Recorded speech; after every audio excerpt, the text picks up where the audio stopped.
Chapter 19. How to use your subconscious mind to remove fear.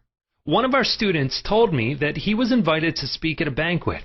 He said he was panic-stricken at the thought of speaking before 1,000 people. He overcame his fear this way. For several nights he sat down in an armchair for about 5 minutes and said to himself slowly, quietly, and positively, "I am going to master this fear. I am overcoming it now. I speak with poise and confidence. I am relaxed and at ease." He operated a definite law of mind and overcame his fear. The subconscious mind is amendable to suggestion and is controlled by suggestion. When you still your mind and relax, the thoughts of your conscious mind sink down into the subconscious through a process similar to osmosis, whereby fluids separated by a porous membrane intermingle. As these positive seeds or thoughts sink into the subconscious area, they grow after their kind, and you become poised, serene, and calm. Man's greatest enemy. It is said that fear is man's greatest enemy. Fear is behind failure, sickness, and poor human relations. Millions of people are afraid of the past, the future, old age, insanity, and death. Fear is a thought in your mind, and you are afraid of your own thoughts. A little boy can be paralyzed with fear when he is told there is a boogeyman under his bed that is going to take him away. When his father turns on the light and shows him there is no boogeyman, he is freed from fear. The fear in the mind of the boy was as real as if there really was a boogeyman there. He was healed of a false thought in his mind. The thing he feared did not exist. Likewise, most of your fears have no reality. They are merely a conglomeration of sinister shadows, and shadows have no reality. Do the things you fear. Ralph Waldo Emerson, philosopher and poet, said, "Do the thing you are afraid to do, and the death of fear is certain." There was a time when the writer of this chapter was filled with unutterable fear when standing before an audience. The way I overcame it was to stand before the audience, do the thing I was afraid to do, and the death of fear was certain. When you affirm positively that you are going to master your fears, and you come to a definite decision in your conscious mind, you release the power of the subconscious, which flows in response to the nature of your thought. Banishing stage fright. A young lady was invited to an audition. She had been looking forward to the interview. However, on 3 previous occasions she had failed miserably due to stage fright. She possessed a very good voice, but she was certain that when the time came for her to sing, she would be seized with stage fright. The subconscious mind takes your fears as a request, proceeds to manifest them, and brings them into your experience. On 3 previous auditions, she sang wrong notes, and she finally broke down and cried. The cause, as previously outlined, was an involuntary autosuggestion. For example, a silent fear thought emotionalized and subjectified. She overcame it by the following technique. 3 times a day she isolated herself in a room. She sat down comfortably in an armchair, relaxed her body, and closed her eyes. She stilled her mind and body to the best of her ability. Physical inertia favors passivity and renders the mind more receptive to suggestion. She counteracted the fear suggestion by its converse, saying to herself, "I sing beautifully. I am poised, serene, confident, and calm." She repeated the words slowly, quietly, and with feeling from 5 to 10 times at each sitting. She had 3 such sittings every day, and one immediately prior to sleep at night. At the end of a week, she was completely poised, confident, and gave a definitely outstanding audition. Carry out the above procedure, and the death of fear is certain. Fear of failure. Occasionally, young men from the local university come to see me, as well as school teachers, who often seem to suffer from suggestive amnesia at examinations. The complaint is always the same. I know the answers after the examination is over, but I can't remember the answers during the examination. The idea, which realizes itself, is the one to which we invariably give concentrated attention. I find that each one is obsessed with the idea of failure. Fear is behind the temporary amnesia, and it is the cause of the whole experience. One young medical student was the most brilliant person in his class, yet he found himself failing to answer simple questions at the time of written or oral examinations. I explained to him that the reason was he had been worrying and fearful for several days previous to the examination. These negative thoughts became charged with fear. Thoughts enveloped in the powerful emotion of fear are realized in the subconscious mind. In other words, this young man was requesting his subconscious mind to see to it that he failed, and that is exactly what it did. On the day of the examination, he found himself stricken with what is called, in psychological circles, suggestive amnesia. How he overcame the fear. He learned that his subconscious mind was the storehouse of memory, and that it had a perfect record of all he had heard and read during his medical training. Moreover, he learned that the subconscious mind was responsive and reciprocal. The way to be in rapport with it was to be relaxed, peaceful, and confident. Every night and morning he began to imagine his mother congratulating him on his wonderful record. He would hold an imaginary letter from her in his hand. As he began to contemplate the happy result, he called forth a corresponding or reciprocal response or reaction in himself. The all-wise, omnipotent power of the subconscious took over, dictated, and directed his conscious mind accordingly. He imagined the end, thereby willing the means to the realization of the end. Following this procedure, he had no trouble passing subsequent examinations. In other words, the subjective wisdom took over, compelling him to give an excellent account of himself. Fear of water, mountains, closed spaces, etc. There are many people who are afraid to go into an elevator, climb mountains, or even swim in the water.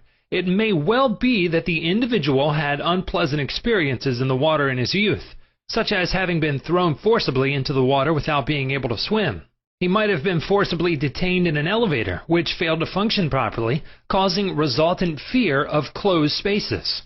I had an experience when I was about 10 years of age. I accidentally fell into a pool and went down 3 times. I can still remember the dark water engulfing my head and my gasping for air until another boy pulled me out at the last moment. This experience sank into my subconscious mind, and for years I feared the water. An elderly psychologist said to me, "Go down to the swimming pool, look at the water, and say out loud in strong tones, 'I am going to master you. I can dominate you.' Then go into the water, take lessons, and overcome it." This I did, and I mastered the water. Do not permit water to master you. Remember, you are the master of the water. When I assumed a new attitude of mind, the omnipotent power of the subconscious responded, giving me strength, faith, and confidence, and enabling me to overcome my fear. Master technique for overcoming any particular fear. The following is a process and technique for overcoming fear, which I teach from the platform. It works like a charm. Try it. Suppose you are afraid of the water, a mountain, an interview, an audition, or you fear closed spaces. If you are afraid of swimming, begin now to sit still for 5 or 10 minutes, 3 or 4 times a day, and imagine you are swimming. Actually, you are swimming in your mind. It is a subjective experience. Mentally, you have projected yourself into the water. You feel the chill of the water and the movement of your arms and legs. It is all real, vivid, and a joyous activity of the mind. It is not idle daydreaming. For you know that what you are experiencing in your imagination will be developed in your subconscious mind. Then you will be compelled to express the image and likeness of the picture you impressed on your deeper mind.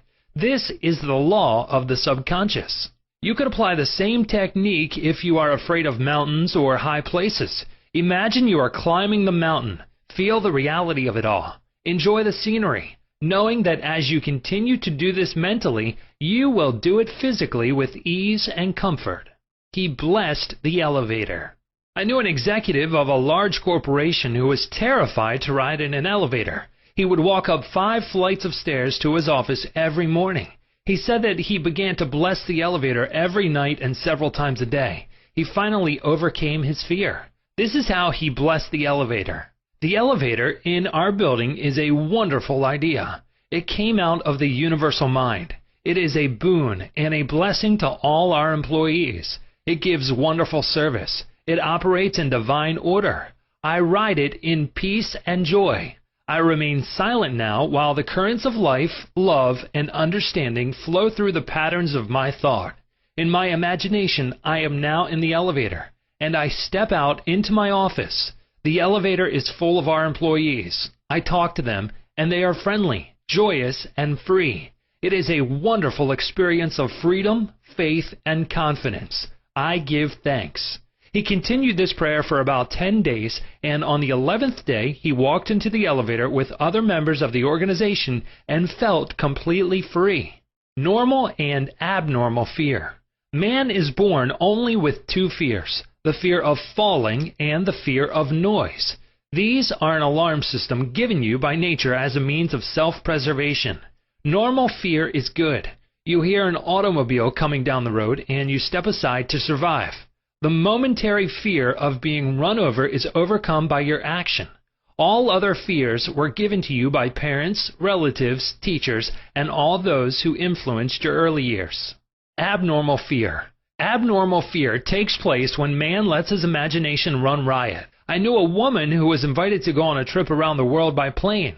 She began to cut out of the newspapers all reports of airplane catastrophes. She pictured herself going down in the ocean, being drowned, etc. This is abnormal fear. Had she persisted in this, she would undoubtedly have attracted what she feared most. Another example of abnormal fear is that of a businessman in New York who was very prosperous and successful. He had his own private mental motion picture, of which he was the director. He would run this mental movie of failure, bankruptcy, empty shelves, and no bank balance until he sank into a deep depression. He refused to stop this morbid imagery and kept reminding his wife that this can't last. There will be a recession. I feel sure we will go bankrupt, etc. His wife told me that he finally did go into bankruptcy, and all the things he imagined and feared came to pass. The things he feared did not exist, but he brought them to pass by constantly fearing, believing, and expecting financial disaster. Job said, "The thing I feared has come upon me." There are people who are afraid that something terrible will happen to their children and that some dread catastrophe will befall them. When they read about an epidemic or a rare disease, they live in fear that they will catch it, and some imagine they have the disease already. All this is abnormal fear. The answer to abnormal fear. Move mentally to the opposite. To stay at the extreme of fear is stagnation plus mental and physical deterioration. When fear arises, there immediately comes with it a desire for something opposite to the thing feared. Place your attention on the thing immediately desired. Get absorbed and engrossed in your desire, knowing that the subjective always overturns the objective. This attitude will give you confidence and lift your spirits. The infinite power of your subconscious mind is moving on your behalf, and it cannot fail. Therefore, peace and assurance are yours. Examine your fears. The president of a large organization told me that when he was a salesman, he used to walk around the block 5 or 6 times before he called on a customer. The sales manager came along one day and said to him, "Don't be afraid of the boogeyman behind the door. There is no boogeyman. It is a false belief." The manager told him that whenever he looked at his own fears, he stared them in the face and stood up to them, looking them straight in the eye. Then they faded and shrank into insignificance. He landed in the jungle. A chaplain told me of his experiences in the Second World War. He had to parachute from a damaged plane and land in the jungle. He said he was frightened, but he knew there were 2 kinds of fear, normal and abnormal, which we have previously pointed out. He decided to do something about the fear immediately and began to talk to himself, saying, "John, you can't surrender to your fear. Your fear is a desire for safety and security and a way out." He began to claim infinite intelligence which guides the planets in their courses is now leading and guiding me out of this jungle. He kept saying this out loud to himself for 10 minutes or more. Then, he added, something began to stir inside me. A mood of confidence began to seize me, and I began to walk. After a few days, I miraculously came out of the jungle and was picked up by a rescue plane. His changed mental attitude saved him. His confidence and trust in the subjective wisdom and power within him was the solution to his problem. He said, "Had I begun to bemoan my fate and indulge my fears, I would have succumbed to the monster fear and probably would have died of fear and starvation." He dismissed himself. The general manager of an organization told me that for 3 years he feared he would lose his position. He was always imagining failure. The thing he feared did not exist, save as a morbid anxiety thought in his own mind. His vivid imagination dramatized the loss of his job until he became nervous and neurotic. Finally, he was asked to resign. Actually, he dismissed himself. His constant negative imagery and fear suggestions to his subconscious mind caused the latter to respond and react accordingly. It caused him to make mistakes and foolish decisions, which resulted in his failure as a general manager. His dismissal would never have happened if he had immediately moved to the opposite in his mind. They plotted against him. During a recent world lecture tour, I had a 2-hour conversation with a prominent government official. He had a deep sense of inner peace and serenity. He said that all the abuse he receives politically from newspapers and the opposition party never disturb him. His practice is to sit still for 15 minutes in the morning and realize that in the center of him is a deep, still ocean of peace. Meditating in this way, he generates tremendous power, which overcomes all manner of difficulties and fears. Sometime previously, a colleague called him at midnight and told him a group of people were plotting against him. This is what he said to his colleague: "I am going to sleep now in perfect peace. You can discuss it with me at 10 a.m. tomorrow." He said to me, "I know that no negative thought can ever manifest except I emotionalize the thought and accept it mentally. I refuse to entertain their suggestion of fear. Therefore, no harm can come to me." Notice how calm he was, how cool, how peaceful. He did not start getting excited, tearing his hair, or wringing his hands. At his center, he found the still water, an inner peace, and there was a great calm. Deliver yourself from all your fears. Use this perfect formula for casting out fear. I sought the Lord, and he heard me, and delivered me from all my fears. Psalm 34:4. The Lord is an ancient word meaning law, the power of your subconscious mind. Learn the wonders of your subconscious and how it works and functions. Master the techniques given to you in this chapter. Put them into practice now, today. Your subconscious will respond, and you will be free of all fears. I sought the Lord, and he heard me and delivered me from all my fears.